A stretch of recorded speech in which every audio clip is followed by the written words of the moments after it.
Jadi mengutip surat Saba ini, saya kira keliru dan tidak tepat, ya, apa yang disampaikan beliau. Tapi mungkin yang saya sampaikan tadi di muka bahwa tidak cukup waktu atau merujuk kepada kitab-kitab atau rujukan tafsir yang otoritatif, sehingga terkesan memberikan suatu pandangan yang sangat longgar, bahkan dinilai agak liberal, ya, ketika menentukan kebenaran suatu agama itu adalah hanya Allah dan itu terjadi di hari kiamat. Apakah benar demikian? Kebenaran agama dalam hal ini Islam ini tidak bisa ditawar-tawar lagi. Dan kita sudah ketahui kebenaran agama Islam ini dari ayat-ayat Allah yang disampaikan di dalam Al-Quran, yang qat'i, yang mutawatir, bahkan yang bersifat muhkamat. Itu semua menunjukkan satu keyakinan yang tidak ada keraguan-raguan di dalamnya, bahwa agama Islam ini adalah satu-satunya agama yang benar di sisi Allah Subhanahu wa taala, dan Allah sendiri sudah memberikan penilaiannya, ya, dan penilaiannya itu sudah disampaikan kepada Nabi akhir zaman, yaitu Nabi Muhammad SAW, dan diwahyukan dan tertulis di dalam kitab suci Al-Quranul Karim yang ada pada saat ini yang kita baca di dunia ini. Jadi tidak perlu menunggu penilaian Allah tentang kebenaran agama Islam ini di akhirat. Di dunia ini kita sudah mengetahui. Itu firman Allah Subhanahu wa taala dalam surat Ali Imran ayat 18. Sangat jelas sekali ketika Allah menyatakan inna dina indallahil Islam. Sesungguhnya agama satu-satunya yang benar di sisi Allah Subhanahu wa taala itu adalah Al-Islam. Al-Islam ini adalah agama yang dibawa oleh seluruh Nabi dan Rasul, yang intinya adalah penyerahan diri dan ketundukan yang kepasrahan yang mutlak kepada kehendak Allah Subhanahu wa taala dalam mengesahkan. Itulah agama tauhid yang dibawa oleh seluruh para nabi dan rasul. Allah Subhanahu wa taala di ayat yang ke-85 surat Ali Imran lebih tegas lagi mengatakan, wa may yabtaghi ghairal islami dinan falan yuqbala minhu wa huwa fil akhirah. Siapa yang mencari selain Islam itu sebagai agama, wa may yabtaghi ghairal islami dinan, siapa yang mencari selain daripada Islam itu sebagai agamanya, kan dia tidak akan pernah diterima. Tidak akan diterima. Di dunia tidak akan diterima oleh Allah Subhanahu wa taala, apalagi di akhir. Wa huwa fil akhir wa ghairal islam fala yuqbala minhu wa huwa fil akhirati minal khasirin. Dan dia di dalam di akhirat kelak dia termasuk orang-orang yang merugi. Jadi sangat jelas ayatnya dalam Al-Quran Karim tentang kebenaran agama Islam sebagai agama satu-satunya yang diturunkan oleh Allah Subhanahu wa taala.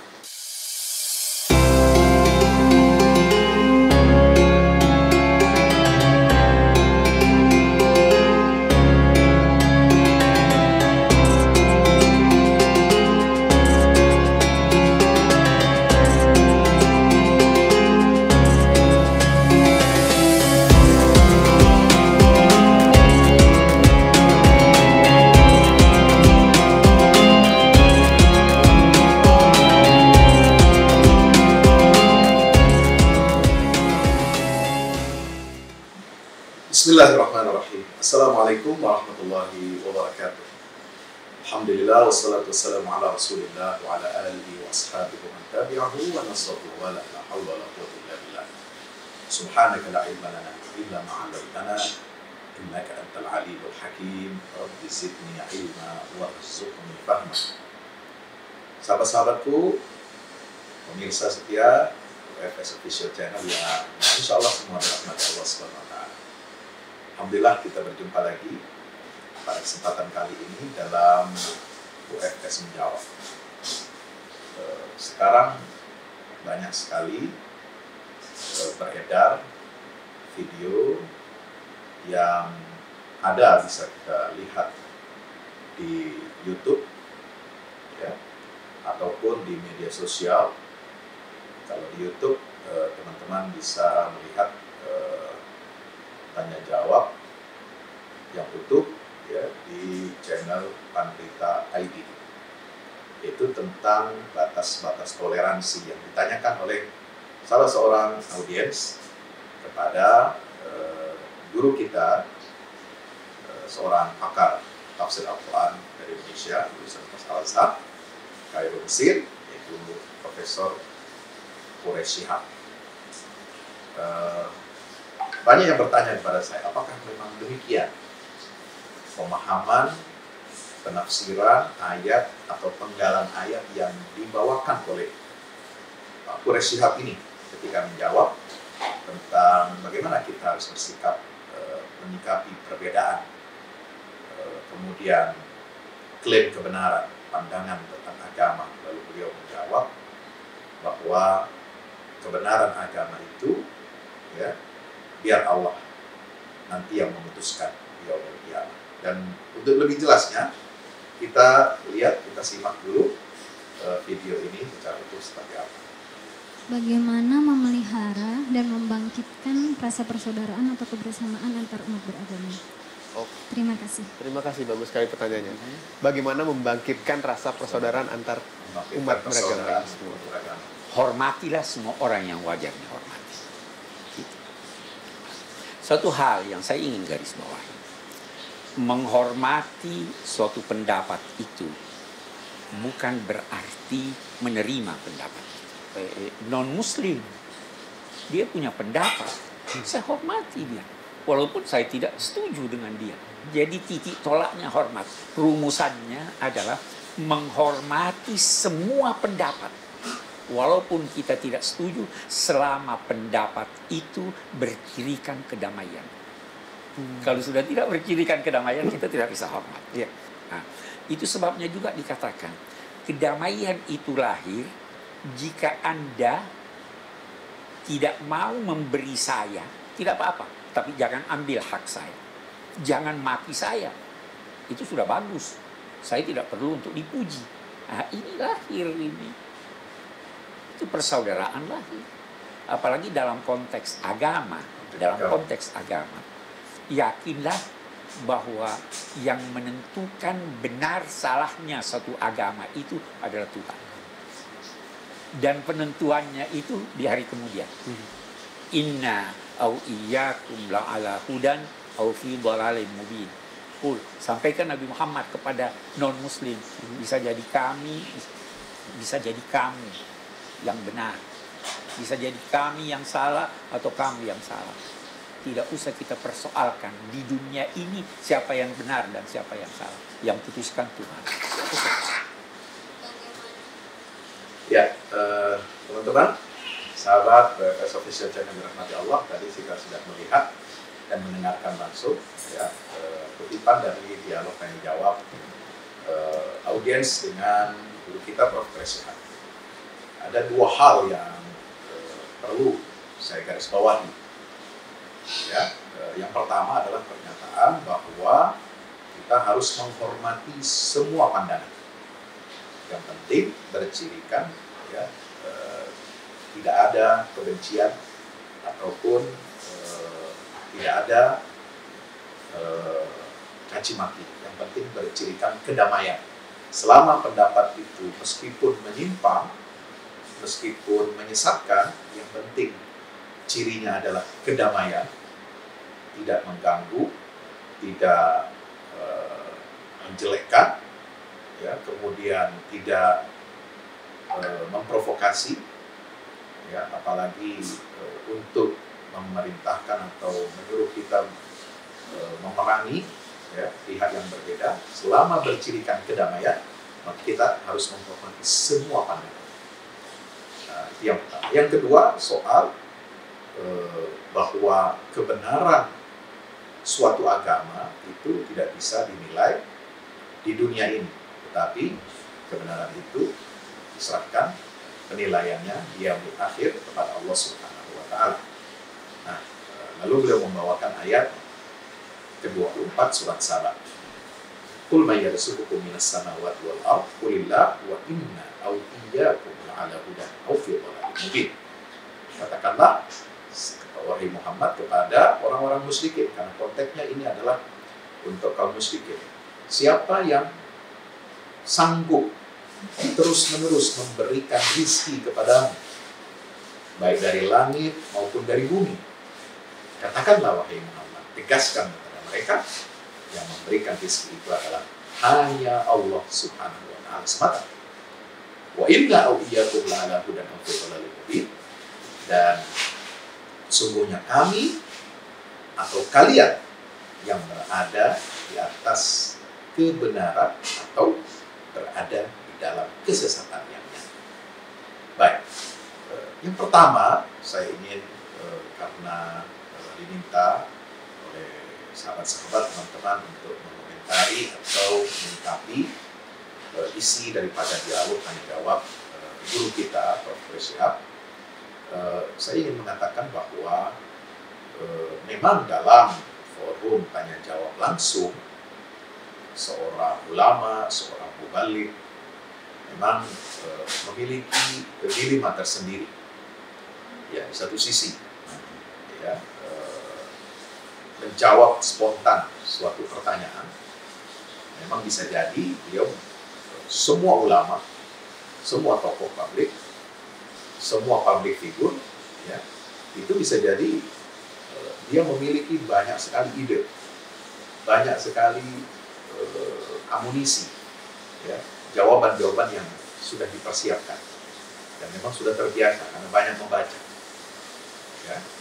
Tetapi dalam satu konteks atau dalam satu keadaan tertentu, kadang-kadang ketika memberikan jawaban spontan itu mungkin tidak ada settingan pertanyaan ya, yang bisa dibaca terlebih dahulu, lalu seorang ulama, kiai, mubalik itu kemudian bisa membaca atau mencari jawabannya sesuai dengan bidang ilmu yang digelutinya atau bidang keahliannya, membaca merujuk kepada referensi-referensi yang otoritatif, tentu tidak mungkin dilakukan. Nah, bisa jadi jawaban itu spontan, sehingga bisa jadi tepat ya, sesuai dengan bacaannya selama ini, atau tidak tepat ya, karena tidak merujuk kepada banyak buku-buku atau kitab-kitab rujukan yang otoritatif. Ya, ini memang kondisi yang dilematis. Satu sisi harus memberikan jawaban secara langsung, secara spontan, karena masyarakat, terutama audiens, mengenal kedalaman, keluasan ilmu seorang ulama, seorang ustadz, seorang mubalik. Tapi di sisi lain kita juga yang diposisikan sebagai ulama, mubalik, kiai, atau tokoh, public figure juga harus berhati-hati dalam menjawabnya dan tidak boleh serampangan. Ya, yang pertama adalah mengenai menghormati semua pandangan. Beliau di sini menyatakan dengan lafaz atau kata-kata yang bersifat umum. Ya, kata-kata yang bersifat umum yaitu menghormati semua pendapat. Selama dia bercirikan kedamaian, maka kita harus menghormati. Nah, ada satu yang mengganjal diri kami ketika mendengarkan statement semacam ini, yaitu tidak setiap pandangan kemudian standarnya itu adalah bercirikan kedamaian, itu bisa untuk kita hormati. Ya, sebab mesti kita bedakan. Ya, ada pandangan, pendapat-pendapat yang menyangkut hal yang bersifat pokok, ya, agama, seperti nilai-nilai akidah, nilai-nilai keimanan, rukun iman, rukun Islam, yang dalam perspektif kita sebagai muslim itu bersifat absolut dan mutlak. Maka segala atau semua pandangan, pendapat manusia yang bertentangan dengan prinsip-prinsip pokok akidah Islam, keimanan, pokok-pokok iman, ya, kemudian pilar-pilar pokok rukun Islam, pilar-pilar pokok akidah, ibadah, ya, pokok-pokok syariah, dan nilai-nilai pokok dan universal daripada akhlak yang tertuang di dalam kitab suci Al-Quran Karim dan Sunnah Nabi SAW, maka semua pandangan yang bertentangan dengan itu tentu saja kita tidak bisa menghormati, tidak bisa menghormatinya. Kenapa demikian? Karena standar kebenaran sebuah ajaran pokok itu adalah Al-Quran dan Sunnah dan kitab Muhammad SAW.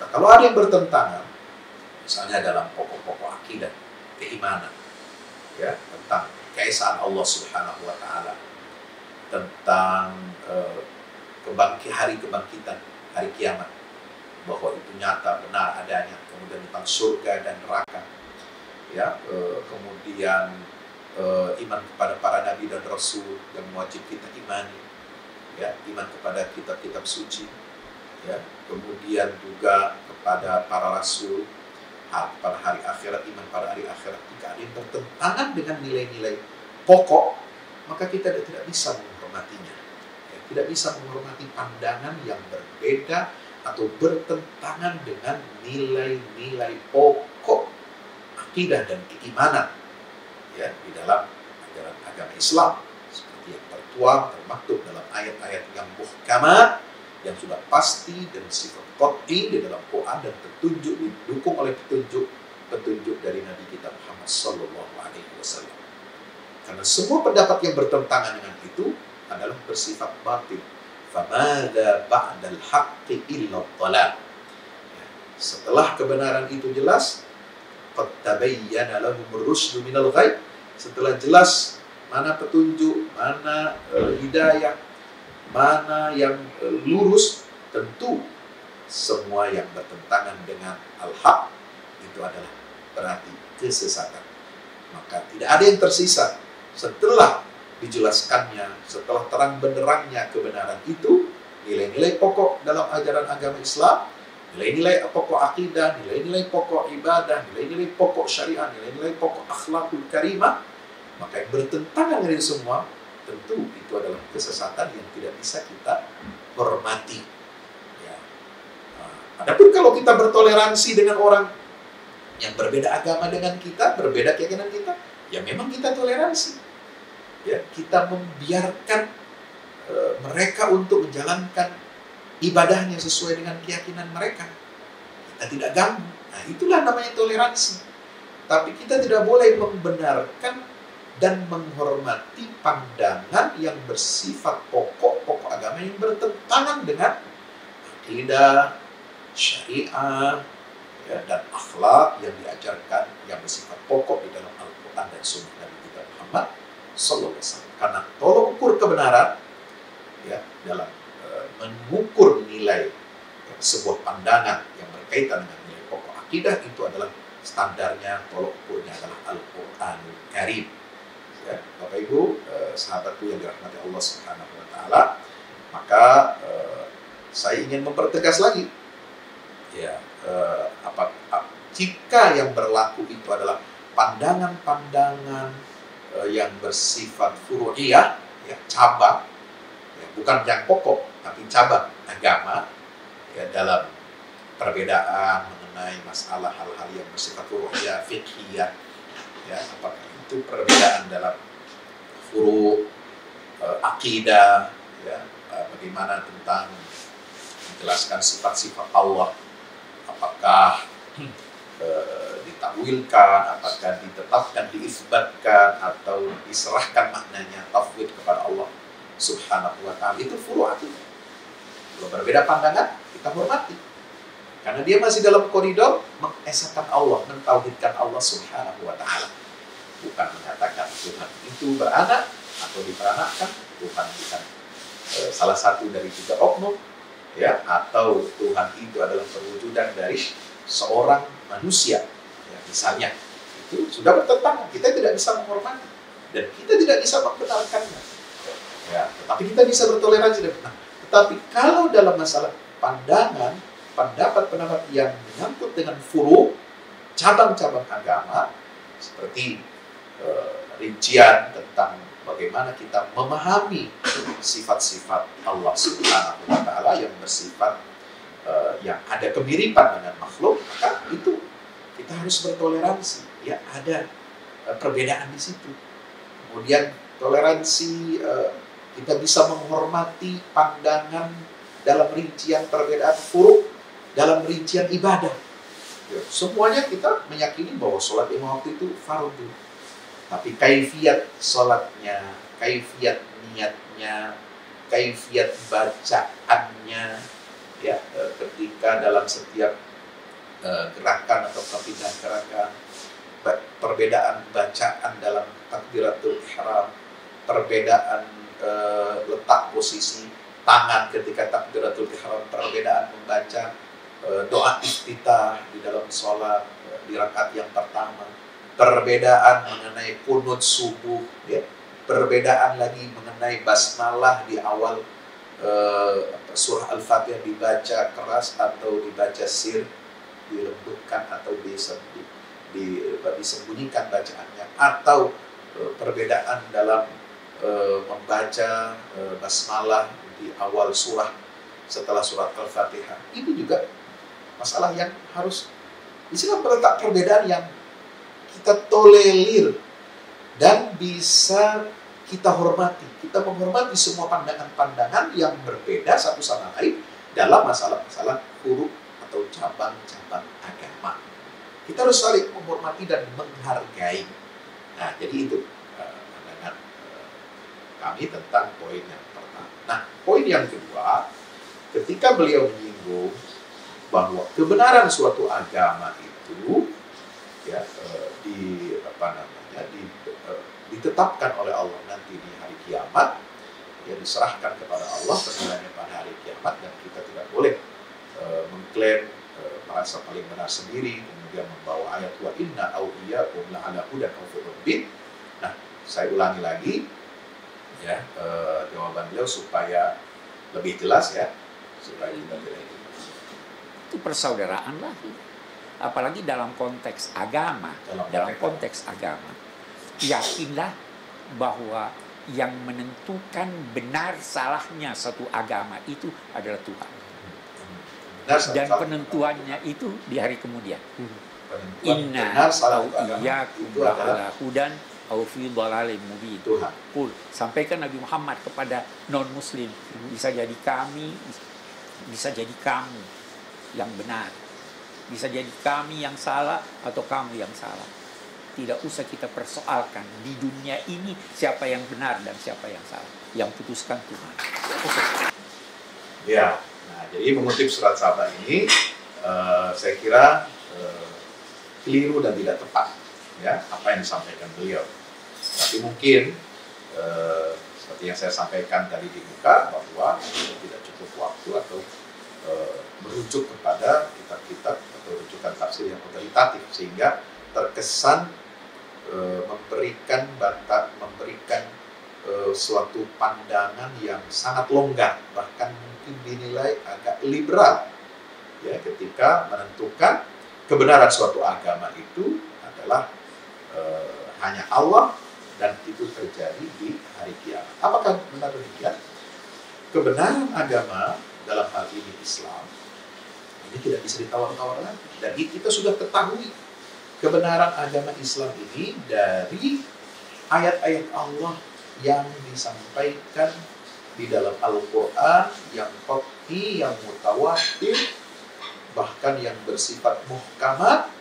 Itu semua menunjukkan satu keyakinan yang tidak ada keraguan-raguan di dalamnya, bahwa agama Islam ini adalah satu-satunya agama yang benar di sisi Allah Subhanahu wa taala, dan Allah sendiri sudah memberikan penilaiannya.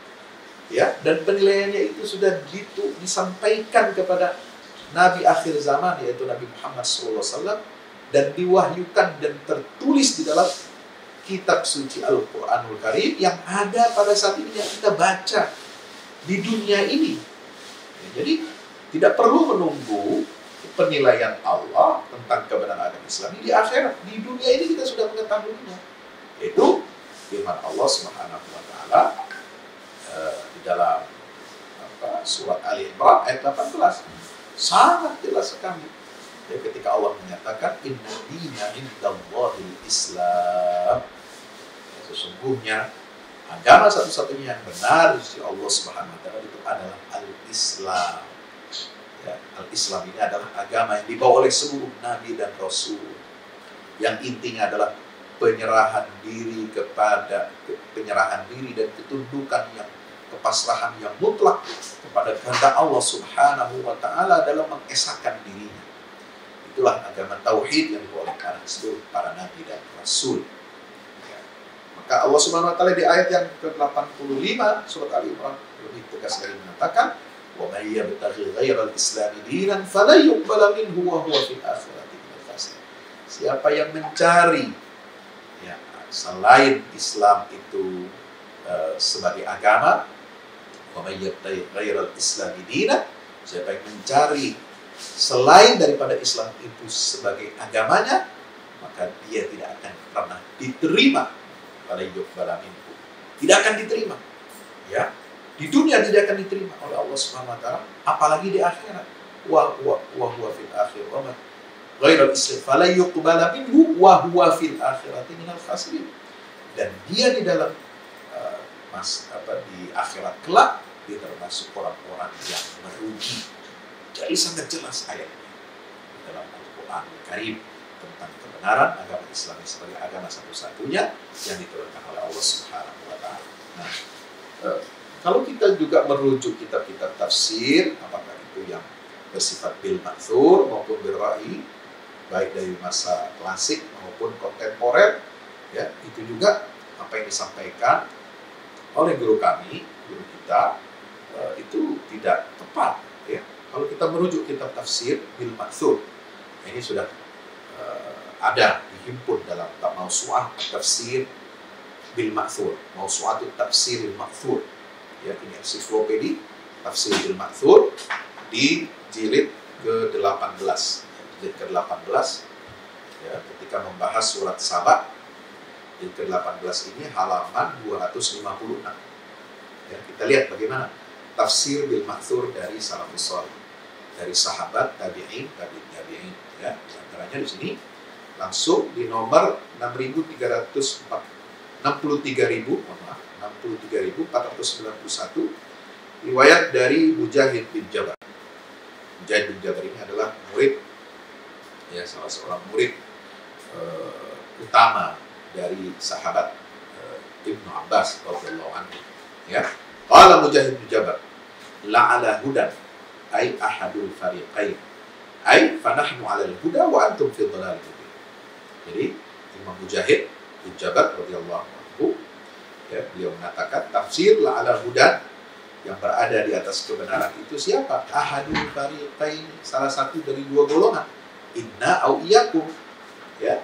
Nah, maka siapa yang berada di atas kesesatan dan siapa yang berada di atas kebenaran, fanahnu 'alal huda, kami orang-orang Islam, terutama Nabi Muhammad SAW dan umatnya, itu berada di atas kebenaran, dan kalian fi dhalalin mubin, itu berada di dalam kesesatan yang nyata. Ini tafsir bil ma'thur dari seorang tabi'in bernama Mujahid bin Jabr. Yang kedua dari Ikrimah Maula Ibn Abbas, ya, dalam menafsirkan ayat wa inna awliyakum la'ala hudan wa fitnah mubin, beliau Ikrimah Maula Ibn Abbas, ya, berkata inna la'ala hudan wa innakum la fi dhalalin mubin, ya, yaitu sesungguhnya kami yang berada di atas kebenaran dan kalian yang berada di dalam kesesatan yang nyata. Nah, di dua pandangan ini, yaitu dari Mujahid dan Ikrimah Maula Ibn Abbas, itu bisa kita baca, ya, di dalam tafsir Ibnu Jarir At-Tabari dan juga di dalam tafsir Imam As-Suyuti Ad-Durrul Mansur, yang di sanadnya itu kemudian disampaikan oleh Imam As-Suyuti, ya, kepada Sa'id bin Mansur, Abad bin Humaid, Ibnu Mundir dan Ibnu Abi Hatim. Ini ada di dalam kitab tafsir Ibnu Abi Hatim, tafsir bin Mansur, ya. Yang ketiga pandangan dari Imam Qatadah bin Di'amah, ya, wa inna awiyakum, apa pandangan beliau tafsir bil ma'thur, qala dzalika ashabu Muhammadin lil musyrikin wallahi ma nahnu wa antum ala amrin wahid. Demi Allah, tidaklah kami dan kalian berada dalam satu level, kita berbeda. Inna ahadal fariqaini lam yahtadin, karena sesungguhnya salah satu dari dua golongan itulah yang pasti telah mendapatkan petunjuk dari Allah Subhanahu wa taala, ya. Ya, itu juga bisa kita baca dalam tafsir Ibnu Jarir At-Tabari. Demikian pula Muqatil bin Sulaiman, kemudian Yahya bin Salam, ya, itu juga menegaskan bagaimana, sama seperti tadi, ya, Bahkan Yahya bin Salam yang dikutip oleh tafsir, di dalam tafsir Yahya bin Salam itu, dia berkata, "Qulillahu wa inna aw iyyakum, ay inna ahadal fariqaini nahnu wa antum." Yang disebut dengan salah satu dua golongan itu adalah kami dan kalian. La ala hudan aw fi dhalalin mubin. Itu benar-benar berada di atas petunjuk atau berada dalam kesesatan yang nyata adalah ya kalimatun arabiyyah. Ini satu bentuk ungkapan dalam bahasa Arab di mana seorang berkata kepada temannya, yaqulu rajul li sahibi inna ahadan shadiq. Salah seorang dari kita adalah orang yang benar, jujur. Maksudnya adalah salah satu itu adalah dirinya, yaitu yang menyatakan bahwa saya ini benar. Wa kaqaulihi, dan seperti ucapan seseorang, inna ahadana lakadzib. Ya, salah seorang dari kami ini adalah pendusta. Maksudnya adalah temannya, bukan dirinya. Nah, demikian. Wa kana hadza bi Makkah. Ini ungkapan disampaikan di Makkah. Wa amrul muslimin yauma idzin dhaif. Ketika kondisi umat Islam pada waktu itu sedang lemah.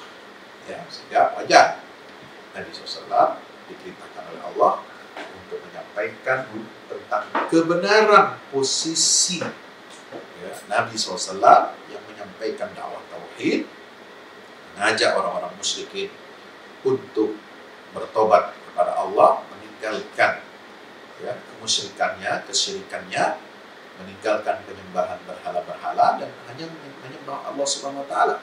Maka dalam kondisi umat Islam yang lemah itu, maka Allah perintahkan kepada Rasulullah untuk menyatakan kerendah hatian. Wa inna aw iyyakum la'ala hudan aw fi dhalalin, dengan satu ungkapan bahasa Arab yang sebenarnya tujuannya adalah menegaskan bahwa dirinya, yaitu diri Nabi Muhammad SAW, ajaran yang beliau bawa itu benar-benar adalah di atas petunjuk, sementara kalian orang musyrikin itu benar-benar di atas kesesatan yang nyata atau berada di dalam kesesatan yang nyata. Kemudian saya lihat lagi dari kitab Turath, ya, tafsir Imam Al-Wahidi, Abdul Hasan Ali bin Ahmad bin Muhammad Al-Wahidi, ya, An-Naisaburi, ya, yang menulis kitab Asbabun Nuzul. Ya, Asbabun Nuzul ini karena Imam Al-Wahidi sangat terkenal. Beliau memiliki 3 kitab tafsir, ya, yaitu yang paling besar namanya Al-Basit, tafsir Al-Basit, itu yang panjang lebar. Kemudian tafsir Al-Wasit yang tengah-tengah, ya, dan tafsir Al-Wajiz, tafsir yang ringkas. Ini semua karya Imam Abdul Hasan Ali bin Ahmad bin Muhammad Al-Wahidi yang wafat tahun 468 Hijriah. Ketika kita buka jilid yang beberapa ini, jilid 18, ya, di halaman 340, beliau juga mengatakan, ya, menegaskan di sini nomor 24, qauluhu qul, katakan kepada orang-orang kafir Makkah, yarzuqukum minas samawati wal ardh, siapa yang telah memberi kalian rizki dari langit dan bumi. Nah, ini adalah ihtijajun alaihi, adalah cara mendebat kepada orang-orang musyrik bahwasanya Allah itulah yang memberikan rizki, dan maka sebab itulah dia berhak untuk disembah oleh kalian. La ghairahu, bukan selain Allah Subhanahu wa taala. Ya, karena selain Allah tidak bisa memberikan rizki kepada kalian. Nah, kemudian Bapak Ibu yang dirahmati Allah Subhanahu wa taala, di sini disebutkan, ya, thumma amarahu bi an yukhbirahum annahum 'ala dhalal bi ibadati ghairillah. Setelah menyatakan bahwa hanya Allah satu-satunya yang memberikan rezeki kepada kamu, sehingga dia Allah satu-satunya yang berhak untuk kalian sembah, ya, maka Allah memberikan kabar, ya, kepada kaum musyrikin bahwasanya mereka itu berada di atas kesesatan. Karena apa? Menyembah selain Allah Subhanahu wa taala. Itu dengan apa? Firman-Nya, wa inna aw iyyakum, ya, yaitu dengan firman Allah Subhanahu wa taala, dan sesungguhnya kami atau kalian. Ala takdir thumma qul.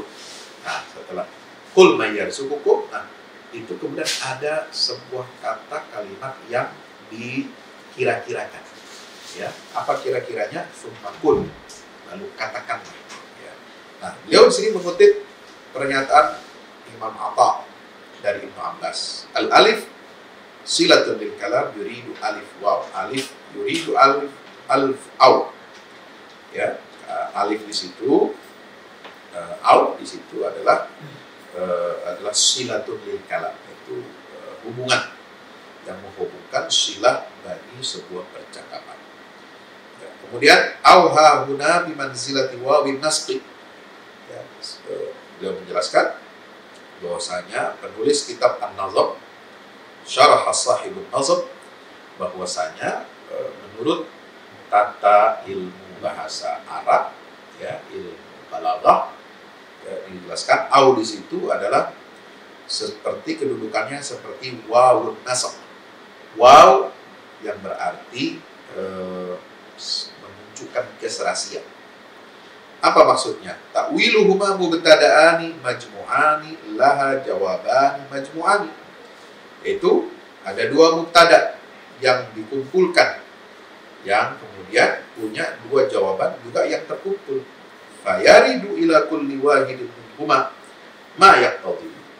Ya, maka kemudian kepada salah satu dari dua golongan itulah yang kemudian jawabannya sesuai dengan apa yang sesuai dengan kondisi masing-masing. Nah, ayakunal huda liqaulihi wa inna wa dhalal liqauli wa iyyakum. Kan ada dua pilihan, la ala hudan fi dhalalin mubin. Yaitu yang satu berada di atas petunjuk dan satu lagi berada di dalam kesesatan yang nyata. Itu jawabannya kembali masing-masing itu kepada satu jawaban yang sesuai dengan kondisi pembicaraan. Ya, maka al-huda, hudan di situ, petunjuk itu kembalinya kepada inna, kami, dan dhalalin mubin itu kembalinya kepada iyyakum, yaitu kalian. Ya, nah ini. Jadi sama seperti misalnya ketika Imam Al-Wahidi ini mengatakan bahwa ini contoh seperti ini dalam hal itu adalah hal yang lumrah, hal yang biasa. Bukan berarti memberikan pandangan yang relativis, pandangan yang nisbi, bisa jadi kami atau kalian yang berada di atas kebenaran atau kesesatan yang nyata. Berarti ini seolah-olah pandangan yang nisbi, yang relatif. Tidak seperti itu. Sebab dalam ungkapan bahasa Al-Quran itu sudah jamak dipakai untuk menyatakan bahwa salah satu dari dua jawaban itu adalah untuk salah satunya. Jadi yang mana yang benar, mana yang salah itu jelas. Seperti misalnya dalam surat Al-Qasas ayat 73, wa min rahmati ja'ala lakumul laila wan nahara litaskunu fihi wa litabtaghu min fadli. Ketika Allah menyebutkan kata malam dan siang, kemudian setelahnya litaskunu fihi wa litabtaghu min fadli, supaya kamu beristirahat dan kamu mencari karunia Allah. Nah, istirahat itu cocoknya untuk apa? Kata malam sebelumnya. Dan mencari rezeki karunia Allah itu cocoknya pada di mana? Di siang hari. Nah, jadi kembalinya dua kata ini berbeda. Tidak untuk semuanya. Misalnya istirahat dan mencari rezeki itu di malam hari.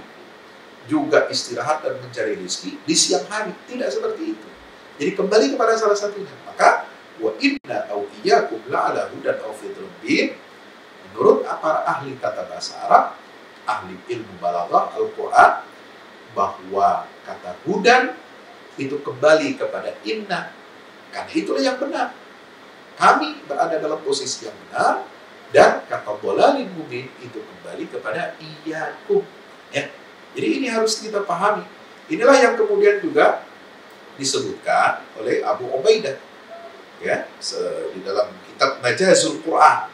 Jadi dalam Majazul Quran, teman-teman dirahmati Allah Subhanahu wa taala, karangan Abu Ubaidah sangat terkenal sekali. Beliau mengatakan maknahu inna la'ala hudan wa innakum lafi dhalalin mubin. Sesungguhnya kami yang berada di atas di atas petunjuk kebenaran, dan seluruh kalian berada di dalam kesesatan yang nyata. Ini disebut di dalam kitab Majazul Quran karangan Abu Ubaidah jilid 2 halaman 148. Sama seperti makna ucapannya Muqatil yang tadi disebutkan dalam Musnad Tafsir Ibnu Mas'ud. Nahnu wa antum amrun laisa laisa ala amrin wahid ay inna ahadal fariqaini la ala hudan yani an-nabi wa nafsu wa ashabah wa innakum la fi dhalalin mubin yani kufar Makkah. Ya. Jadi kami berada di atas kebenaran yaitu Nabi Muhammad dan para sahabatnya, dan kalian berada dalam kesesatan yang nyata yaitu orang-orang kafir Makkah. Ya, maka di situ di situ adalah wawun nasqi. Ya, wajib memahami di situ sebagai waw an-nasab, sesuai seperti waw yang memberikan keserasian seperti tadi al-lail wan nahar litaskun fihi wa litabtaghu min fadli. Jadi waw nas untuk memberikan keserasian, keharmonisan, ya, urut-urutan yang tepat. Ya, jadi di situ sama dengan waw nasab, ya, yang menunjukkan keharmonisan dan keserasian dalam mengurutkan suatu pemahaman kalimat. Ya. Demikian. Ini juga penjelasannya panjang. Sampai misalnya di halaman berikutnya 340, 341, 342 juga menyatakan demikian. Ya, misalnya inna ahadana lakadzib, salah seorang dari kami itu adalah pendusta, atau inna ahadana lasadiq. Ya, jadi ini yang dimaksud itu adalah bahwa kami yang jujur dan kalian yang dusta. Fatukadzibuhu bi ahsan min syarihit takdzib. Apa maksudnya? Supaya apa? Kita menjelaskan tentang betapa sesatnya orang-orang musyrik itu dengan cara yang lebih baik, lebih indah. Karena Al-Quran menggunakan kata-kata yang indah, kata-kata yang menghujam ke dalam hati untuk menunjukkan kesesatan mereka, tetapi dengan cara dan metode yang begitu indah dan memukau. Ya, tidak langsung dengan menyatakan bahwa kalian betul-betul dalam kesesatan. Ya, tidak langsung seperti itu. Jadi ini luar biasa. Jadi memang banyak penegasan semua ulama di sini menegaskan bahwasanya kebenaran itu atau petunjuk itu adalah untuk kami, ya, sementara kalian itu berada dalam kesesatan. Demikian pula misalnya yang bisa kita lihat dalam kitab Nazmud Durar karangan Imam Burhanuddin Al-Biqai. Imam Burhanuddin Al-Biqai ini, Nazmud Durar itu paling sering dikutip oleh Quraisy, ya, yang wafat. Penulis kitab Nazmud Durar ini Imam Al-Biqai, Burhanuddin Ibrahim bin Umar Al-Biqai ini wafat tahun 885 Hijriah. Di kitabnya Nazmud Durar. Ya, itu juga yang menjadi penelitian disertasi. Ya, Pak Quraish Shihab, ya, di dalam kitab Nazmud Durar juga menegaskan di sini hampir sama. Ya, di jilid yang atau juz yang ke-6, ya, jilid ke-6 halaman 177. Dimulai dengan pembahasan ayat 24. Qul may yarzuqu minas samawati wal ardi qulillah wa inna iyyakum la'ala hudan aw fi dhalalin mubin. Maksudnya bagaimana? Ketika Allah menafikan, mencabut, ya, dari sekutu-sekutu mereka, ya, yang mereka sekutukan untuk Allah, bahwasanya mereka tidak memiliki sedikit pun dari alam semesta ini, dan semua kekuasaan Allah tetapkan bagi dirinya sendiri, maka Nabi SAW diperintahkan oleh Allah untuk menegaskan dan menetapkan kepada mereka dengan sesuatu yang dapat membungkam mereka. Qul may yarzuqukum minas samawati wal ardh. Nah, ini. Jadi ini adalah pertanyaan untuk membungkam mereka. Maka jawabannya adalah qulillah. Nah, lalu kemudian disebutkan di sini, ya, wa amarahu ba'da iqamati hadzal dalil bain ayyud bi'ahu ma huwa ashaddu 'alaihim min waq'in nabl bi tariqin la ansafa minhu. Setelah itu Allah perintahkan Nabi Muhammad setelah menegakkan dalil yang jelas itu, ya, diikuti, dilanjutkan dengan apa? Sesuatu dentangan, dentuman yang lebih dahsyat kepada mereka. Dengan satu cara, metode yang tidak ada yang lebih insaf, tidak ada yang lebih adil dan proporsional daripada itu. Nah, jadi inilah disebut dengan dengan pandangan dalam ilmu balaghah, satu ilmu balaghah yang mengatakan inilah bentuk insaf kepada musuh, ya, adil, ya, kemudian proporsional untuk menjawab atau membungkam musuh atau lawan debat atau lawan bicara. Ini disebut dengan la ansafa minhu wa la yastati ahadun an yusawwiba ilaihi naw'uta. Ya, maka tidak ada seorang pun yang bisa mengarahkan kepada dirinya, ya, satu bentuk celaan dan tikaman. Nah, supaya apa? Supaya kita bisa betul-betul, ya, im'anun nazar fi tamyiz al-muhib min al-mubtil bil inkhila min al-hawa. Ya, karena tujuan daripada redaksi wa inna awliyakum la'ala hudan aw fil mubin adalah untuk kita menekankan sebuah pandangan yang mendalam agar kita bisa membedakan mana yang hak dan mana yang batil. Nah, maka bentuknya bagaimana? Inna ahlu tauhid fil ibadah liman tafarrada bil rizq aw iyyakum ahlul isyrak bihi man la yamliku syai'an min al-asya'. Ya, jadi disebutkan kami ini adalah ahli tauhid, sementara iyyakum kalian itu adalah ahli syirik. Nah, wa au ala bi annaha la bi makna al-waw. Ya, au di situ tidak bermakna waw, ai inna ahada fariqaina ala ihdal halatain mubhamah. Maka disebut dengan ibham ghairu muayyanah, yang tidak ditentukan. Ya, ini menunjukkan khatarun azim, satu perkara yang sangat besar, yang sangat agung. Ya, dikauni fi syakkin min amri ghairu maqtu'in lahu bil huda. Ya, kenapa?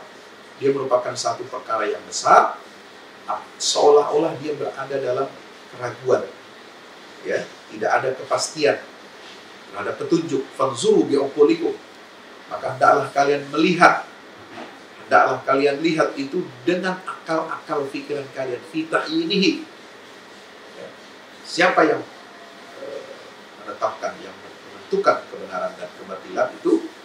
Al-huwallazi 'arafa al-haq li ahli aw alladzi badala al-haq li ghairi ahli.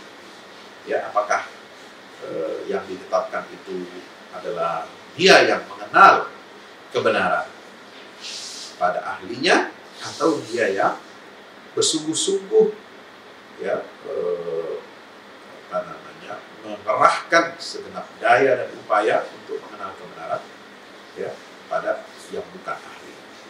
Maka itu beliau mengutip Imam Al-Ghazali mengutip dari Syekh Ibnul Jauzi. Hadza kama taqulu rajul tukadzibu wallahi inna ahadana lakadzibun wa anta ta'ni takdziban ghaira maksud. Sebenarnya salah satu di antara kami inilah yang berdusta, padahal dia ingin mengatakan bahwa lawan bicara itu adalah yang berdusta. Ya, sama seperti seorang mengatakan wallahi laqad qadima fulanun, sungguh seorang si fulan telah datang. Ya, sementara ada orang yang tahu bahwa dia bohong, dia dusta. Sebenarnya nggak ada yang datang. Nah, maka dia mengatakan, qul insyaallah. Katakanlah insyaallah. Misalnya ada orang yang datang. Ya, orang ini terkenal suka bohong, lalu bilang, demi Allah, si fulan sudah telah datang. Maka orang yang tahu dia punya kebiasaan berbohong mengatakan, hei fulan, katakanlah insyaallah. Ya, jika Allah menghendaki. Nah, seperti itu. Bukan berarti dia ragu, ya, bahkan untuk mendukung kebenarannya itu dia harus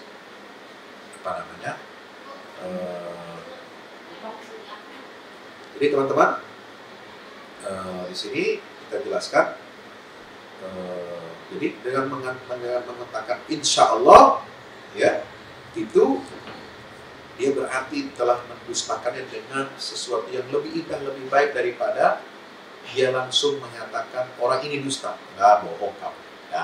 Enggak bilang begitu ya.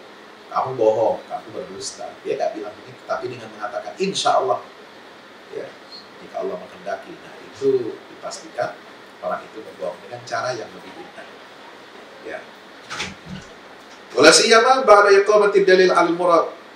Thumma matsala al-muhtadi biman huwa ala matni jawadin yuwajjihu haythu syaa min al-jawad. Lalu kemudian dia, kenapa ada rahasia Allah menggunakan ala, ya, dengan fi, ala seperti orang yang menunggangi, orang yang menaiki, mengendarai, menunggangi sesuatu, ya. Kalau dia berada di atas kebenaran, maka dia berarti betul-betul berada di atas kebenaran itu, ya. Berbeda dengan orang yang berada dalam kesesatan, ya. Artinya apa? Munghamisina fi, orang-orang musyrik itu tenggelam di dalam kesesatan itu, ya. Dan wa huwa muhitun bil mubtala bihi la yatamakkanu ma'ahu min wajhin shawab, sehingga dia tidak bisa mencari arah yang benar karena dia sudah tenggelam, ya, sudah diliputi, dibungkus di dalam kesesatan, sehingga dia tidak bisa lagi mencari cara untuk keluar dari kesesatan itu. Inilah ungkapan Al-Quran yang sangat luar biasa, dan itu ditetapkan bahwa yang benar adalah kalian, ya, Nabi Muhammad SAW dan umatnya, dan yang sesat, ya, iyakum, kalian itu adalah sesat, ya, yaitu orang-orang musyrik yang menyebutkan Allah SWT. Demikian pula di dalam kitab tafsir yang lainnya seperti Ruhul Ma'ani, ya. Jadi bisa kita lihat dengan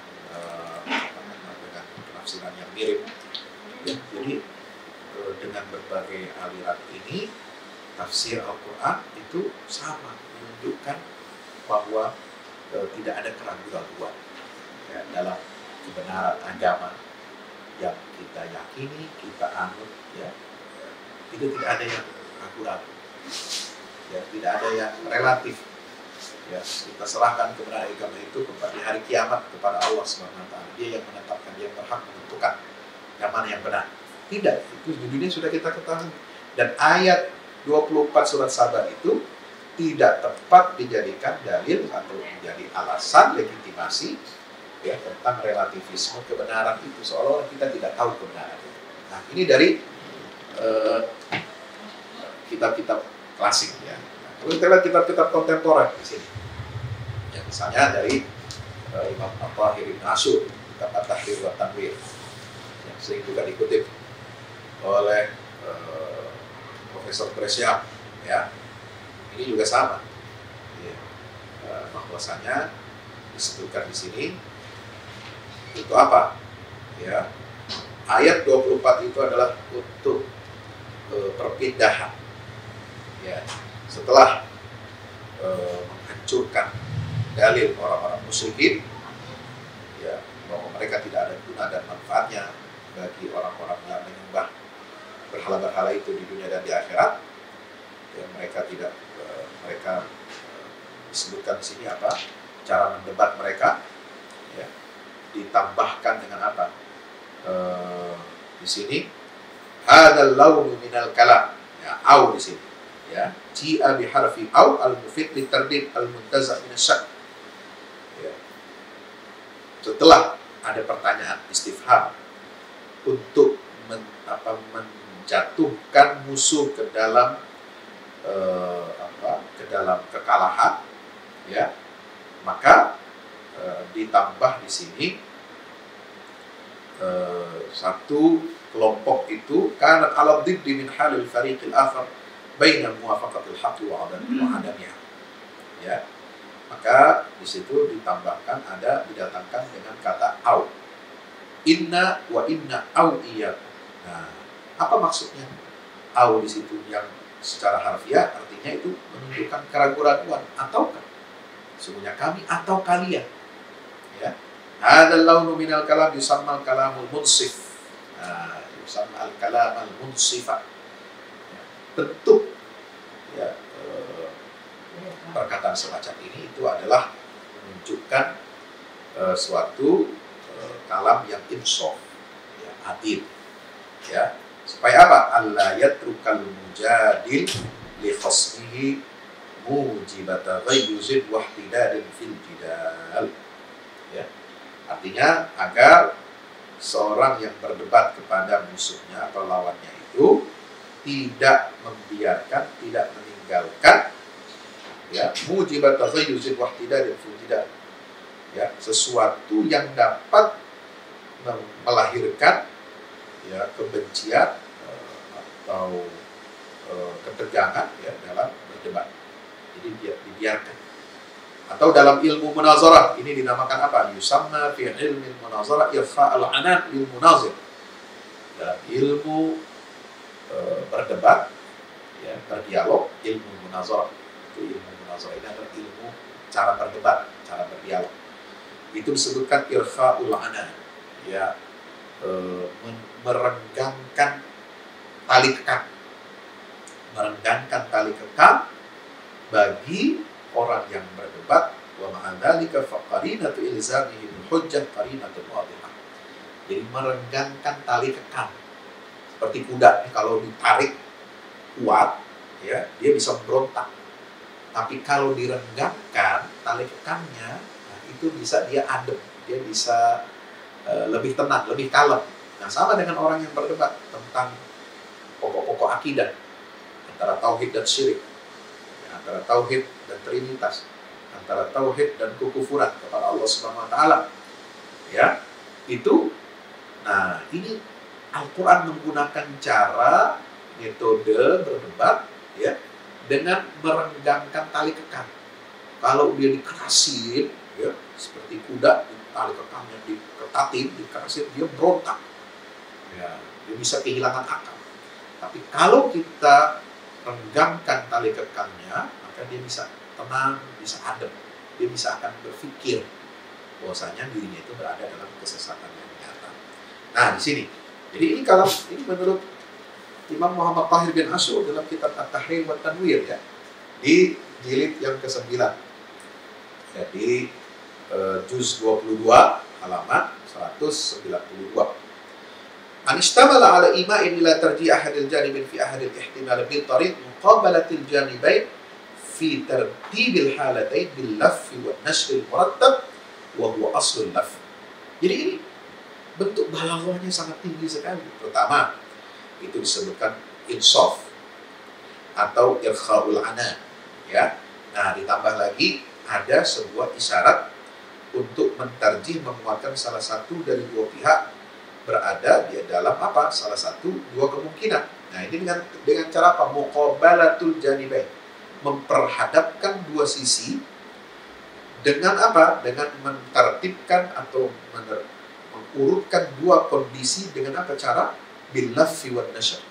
Al-laf itu membungkus, ya, wan nashr dan membentangkan. Jadi dengan cara membungkus, mengikat, lalu membentangkan. Jadi cara yang sangat luar biasa dengan ilmu balaghah. Fa innahu dzakara dhamira janibil mutakallim wa jama'ata wa janibal mukhatabin. Dengan cara menyebutkan apa? Inna, mutakallim yang berbicara, kami, maksudnya kami, dengan jamaknya kelompoknya, dan kelompok yang menjadi lawan bicara au iyyakum, ya.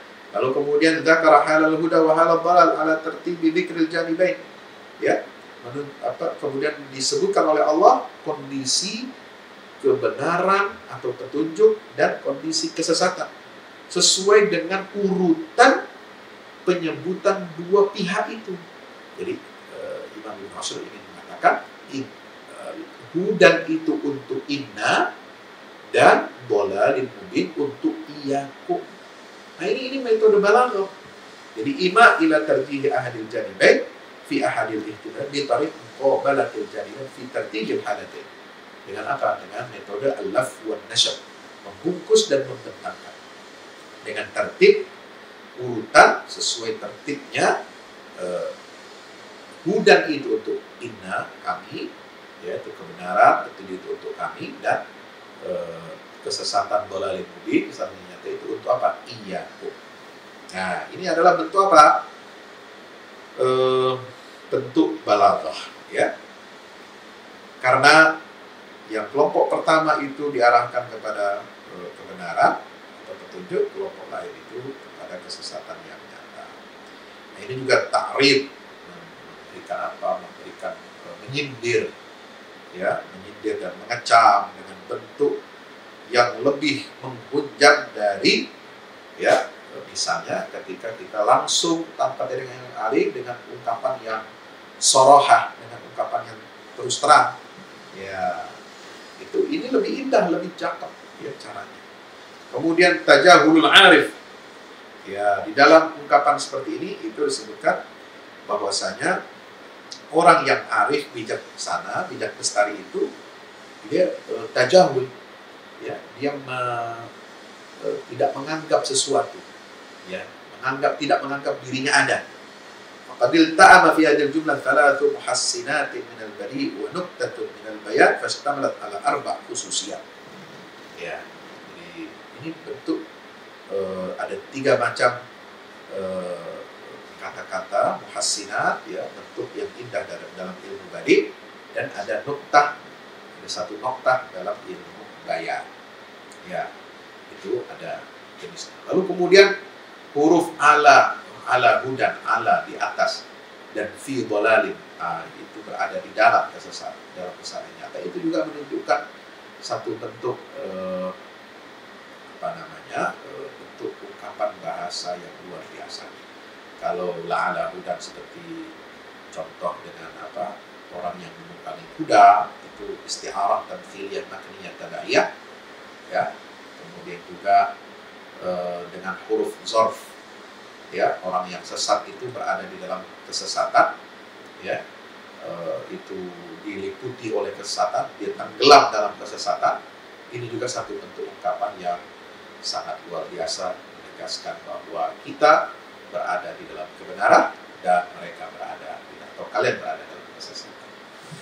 Ya, ini banyak sekali kitab tafsir, ya, termasuk juga kitab tafsir Al-Wasit karangan Syekh Al-Azhar, Syekh Muhammad Said Tontowi dan Syekh Ahmad Al-Kubi, ya, di jilid ke-11, ya, halaman 289. Ya, itu sama, yaitu ala wajhil insaf.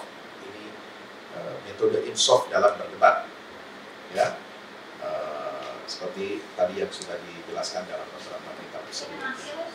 Demikian pula Syekh Muhammad Mutawalli Sya'rawi, ya, Syekh Muhammad Mutawalli Sya'rawi di dalam tafsir Khawatir Imaniyah, ya, di jilid yang ke-14, ya, halaman 518. Ini menarik, ya, beliau mengatakan apa? Ya, al-huda wa dhalal itu antara petunjuk dan kesesatan itu 2 hal yang bertolak belakang, bukan hanya bertolak belakang ini artinya tidak akan mungkin bertemu, ya, tidak akan mungkin bertemu, ya. Nah, beda dengan tesis dengan antitesis, ya, satu bentuk, ya, abdid, ya, bentuk yang berlawanan. Bisa jadi kalau did bentuk berlawanan, misalnya berani dengan penakut, misalnya berani dengan penakut, ya, kalau berani dengan penakut itu di situ namanya did, ya, tapi dia tidak antara berani dan penakut itu. Misalnya ketika ditanya, ya, apakah ini berwarna merah atau hijau, maka jawabannya bukan merah, bukan hijau, yaitu putih. Nah, itu. Jadi 2 hal yang berbeda, ya, itu tidak akan bersatu, tetapi bisa dua-duanya tidak ada. Bisa diganti dengan sesuatu yang baru. Tapi kalau 2 hal yang bertolak belakang, jika salah satu dari itu dinafikan, maka berarti dia ditetapkan untuk satu hal yang lain. Nah, maka di sini di dalam tafsir Khawatir Imam Muhammad Sya'rawi, ya, di 14 halaman 518, ya, di situ disebutkan kana ala ahaduna ala al-huda fala budda an yakuna al-akhar fi ad-dhalal wa la thalitha lahu. Ya, salah satu dari kami ini berada dalam kebenaran dan petunjuk, maka mesti pihak lain itu berada dalam kesesatan. Ya. Jadi benar atau salah, ya, petunjuk atau sesat, hak atau batil, tidak ada yang ketiga. Itulah metode antara iman dan kufur. Maka Rasulullah SAW mengatakan kepada mereka, nahnu wa antum ala tarfain naqid, nahnu naqulu la ilaha illallah wa nahnu ila al-khair wa antum takfuruna billah wa tad'una ila syarr. Nah, kata Syekh Syarawi, seolah-olah Rasulullah mengatakan kepada mereka, kami dan kalian itu berada dalam dua posisi yang berseberangan dan bertolak belakang. Kami mengatakan tidak ada Tuhan kecuali Allah, dan kami mengajak kepada kebaikan, sementara kalian mengingkari Allah, tidak mengakui la ilaha illallah, dan kalian mengajak kepada keburukan. Tetapi walaupun demikian, la ahkumu bil huda. Ya, saya, kata Rasulullah SAW, tidak menghukumi diriku dengan petunjuk, dan tidak menghukumi kalian dengan kesesatan. Bal aqulu ana wa antum 'alan naqib. Tapi aku mengatakan, saya dan kalian itu berada dalam dua posisi yang bertolak belakang. Jika salah satu dari kita yang ada di dalam kebenaran, maka yang lain pasti sesat.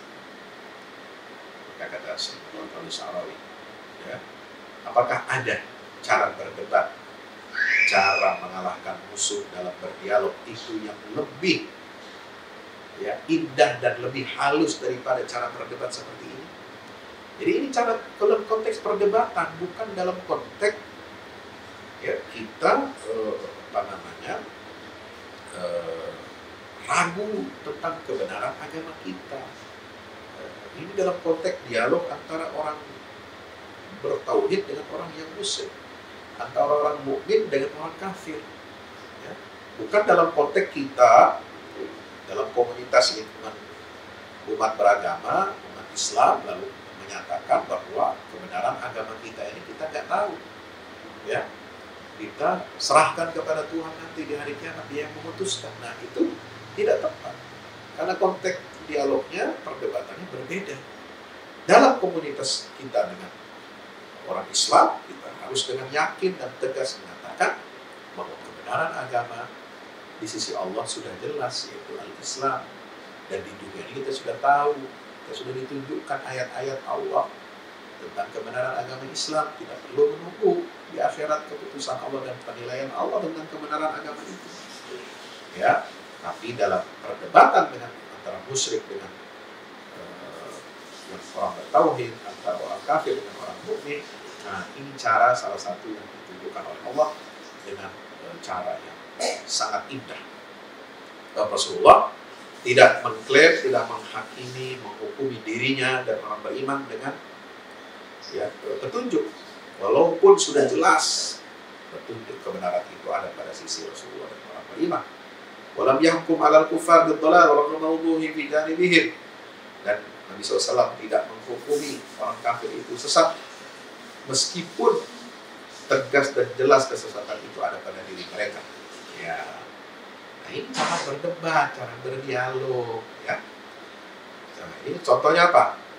Ada dua orang bersumpah tentang satu hal, ya, di depan orang buta. Ya, lalu kemudian ayaqulu li wahid anta shadiq wa lil akhar anta kadhib. Apakah mungkin orang yang buta itu mengatakan kepada salah satunya, kamu benar, dan yang lain kamu dusta? Tidak.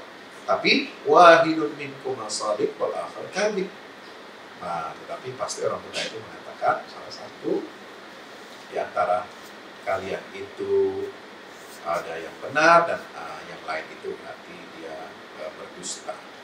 Karena segilah la'ala wa inna au iyyakum la'ala hudan au fi dhalalin. Ini dalam tafsir Syekh Syarawi, ya. Nah, kalau kita lihat yang kontemporer, ya, di Sunnahul Quran, maaf, saya harus panjang lebar menjelaskan supaya tidak terjadi keraguan-keraguan, iltibas, ya. Nah, jadi di sini adalah disebutkan wa inna iyyakum la'ala hudan, ya. Di tafsir Said Qutb fi Zilalil Quran di jilid 9, ya, halaman 319. Fi Zilalil Quran jilid 9 halaman 319, di sini ada terjemahannya.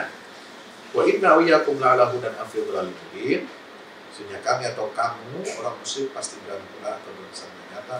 Ini adalah merupakan puncak keadilan, kejujuran dan etika dalam berdebat. Ini dalam konteks perdebatan, bukan untuk komunitas Muslim sehingga membuat kita ragu, tidak, tapi untuk berdebat. Ya, etikanya ada keadilan dan kejujuran. Rasulullah bersabda kepada orang musyrik, salah seorang dari kita pasti dalam petunjuk dan yang lainnya pasti berada dalam kesesatan. Kemudian tidak memberikan kata pasti siapa yang mendapatkan petunjuk atau tersesat dari keduanya. Hal itu untuk merangsang daya pikir dan perlindungan mereka dalam ketenangan yang tak diselimuti oleh kekerasan hati dalam berdosa, keinginan untuk berdebat semata dan melakukan perkara yang mustahil. Beliau hanya seorang memberi petunjuk dan pendidik yang berusaha memberikan petunjuk dan bimbingan kepada mereka, bukan menghinakan dan membuat malu mereka yang semata bertujuan untuk menghinakan dan mengalahkan. Debat dalam bentuk yang beretika dan penuh sugesti ini lebih dekat untuk menyentuh hati orang-orang yang sombong, orang yang membangkang dan berbangga-bangga dengan pangkat dan kedudukan, serta merasa sombong untuk mengetahui dan tidak mau tunduk. Maka cara berdebat seperti ini itu menjadi lebih berpotensi mendorong mereka bertadabbur dengan tenang, berpikir dengan tenang, dan mendapatkan penyadaran yang mendalam. Inilah salah satu contoh etika berdebat yang harus ditemukan oleh para dai. Jadi itu cara metode berdebat, bukan di tengah komunitas muslim dulu kita menjelaskan bahwa kita ini ragu-ragu, masih bimbang, ya. Tunggu penilaian Allah saja nanti di hari kiamat tentang kebenaran agama. Tidak seperti itu, ya, maaf ya, tidak bisa seperti itu seperti dijelaskan oleh guru kita. Nah juga terakhir di dalam tafsir Al-Azhar karangan Profesor Dr. Hamka, ya, di jilid 7 ya, di halaman 312 tafsir ayat 24 surat Saba, ya, disebutkan di sini, sesungguhnya kami atau kamu pasti dalam bentuk atau paksaan yang nyata yang diketuk sekarang, ya. Nah, jadi diketuk hatinya adalah sati sanubari mereka sendiri dan akal mereka yang murni. Sudah nyata mereka tidak dapat menjawab bahwa yang menurunkan rezeki itu bukan berhala. Lidah mereka gugup buat menjawab, sebab hati sudah merasa bersalah. Lalu dijawab oleh Nabi bahwa Maha Pencipta itu adalah Allah. Akhirnya sekali lagi mereka diajak memikirkan. Mereka diajak. Jadi kami berdebat dengan orang musyrik. Mana di antara kita yang berjalan atas petunjuk Allah dan mana di antara kita yang menempuh jalan sesat? Niscaya hati sanubari mereka akan menjawab bahwa mereka lah yang sesat, karena perjalanan mereka bukan di atas garis petunjuk ilahi, melainkan karena beragama turut-turutan pusaka nenek moyang belakang. Demikian yang dapat saya sampaikan. Mohon maaf kepanjangan dengan sekian banyak referensi. Semuanya, ya, sama. Ya, poinnya adalah ayat 24 surat sama itu dalam konteks berdebat dengan orang musyrik. Ya, mulai dari ayat sebelumnya itu mulai dari ayat 20 sampai 24, bahkan terus setelah ayat ini juga sampai ayat 30 kurang lebih itu ada perdebatan tentang kaum musyrik. Ya, tujuan untuk apa? Untuk insaf, ya, untuk memberikan kesempatan bagi mereka merenung, ya, untuk insaf dan irkhaul anan, ya, untuk merenggangkan tali kekang, ya, untuk berbicara pada mereka dengan profesional dan jujur, supaya mereka mau berpikir bahwa sebenarnya itu mereka dalam keadaan kesesatan, dalam kondisi kesesatan yang nyata, dan kami umat Islam berada dalam kondisi yang berada di atas kebenaran dan petunjuk Allah Subhanahu wa Ta'ala. Jadi ini yang ketiga adalah itu adalah bentuk balaghah Al-Quran, menunjukkan mana yang benar, mana yang salah, mana yang hak, mana yang batil, dan itu dalam konteks kita berdebat bukan untuk konteksnya menanamkan keraguan-keraguan, ya, atau menanamkan benih, ya, penisbian kebenaran, relativisme kebenaran, bahwa nanti yang benar itu hanya Allah yang tahu, dan itu nanti penetapannya, penilaiannya hanya ada di hari kiamat. Tidak. Pada hari Al-Quran, semua ayat-ayat Al-Quran yang muhkamat, yang qat'i, tegas menjelaskan kebenaran agama Islam, menjelaskan kebenaran tauhid, menegaskan kebenaran tauhid, kebenaran Islam, ya, dan menyalahkan serta tidak menghormati pandangan-pandangan orang-orang musyrik, karena itu pandangan orang-orang musyrik, pandangan orang-orang kafir dikuliti oleh Al-Quran, ditelanjangi oleh Al-Quran. Ya, begitu banyak ayat-ayat yang mengkritik, yang menelanjangi akidah Trinitas, akidah kaum musyrik, akidah orang-orang kafir, ya, orang-orang yang tidak percaya kepada akhirat, tidak percaya kepada Allah Subhanahu wa Ta'ala. Maka demikian yang dapat saya sampaikan. Wallahu a'lam. Mudah-mudahan Allah senantiasa membimbing kita jalan yang benar, yang lurus. Innahu ni'mal maula wa ni'mal nasir. Sallallahu ala nabiyina Muhammad wa ala alihi wasallam. Walhamdulillahirabbil alamin. Wassalamualaikum warahmatullahi wabarakatuh.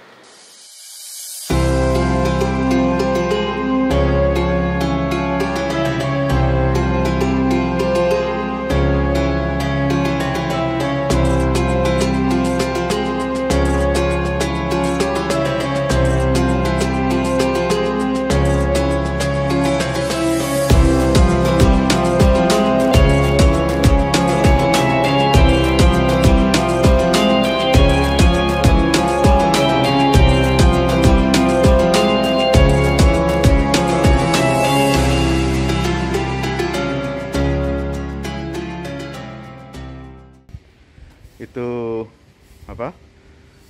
Tangga buat ke bawah. Yang ini di atas buat toren 2 biji. Ini semua udah dikeliling tembok. Ya, ini untuk lantai paling atas buat futsal. Buat jemuran. Buat apa? Tanaman hidroponik juga ntar insyaallah. Ya, terus support ya, teman-teman. Alhamdulillah. Terus selesai pengecorannya semuanya. Ya, ini progres kita terbaru. Dan jadi buat olahraga, buat utilities ya, multiguna. Nah, kita turun sini semua. Ini lantai 3. Ini untuk asrama. Ya, untuk kamar-kamar. Untuk kamar-kamar dan nah, di situ musola. Nanti di situ musola, ya. Ini kamar-kamar dan musola buat santri-santri tahfiz kita, insya Allah.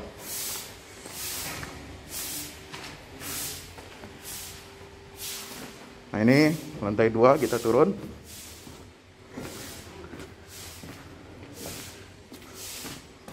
Ini untuk kelas-kelas, ya. Kelas-kelas tahfidz, kelas-kelas tadabbur, insya Allah. Mau udah jadi, alhamdulillah, ke dukungan antum semua. Nah, tinggal ke bawah, di sini buat aula, semua di sini ya. Mohon doanya terus, mudah-mudahan berkah, mudah-mudahan cepat jadi finishing. Kira-kira finishingnya ini butuh 1,5 M lagi, ya. Mudah-mudahan. Al-Fatihah. Al-Fahmu Institute mempersembahkan serangkaian buku karya Ustadz Fahmi Salim LCMA. Buku pesan-pesan tauhid untuk negeri di masa pandemi. Buku mutiara ilmu-ilmu Al-Quran.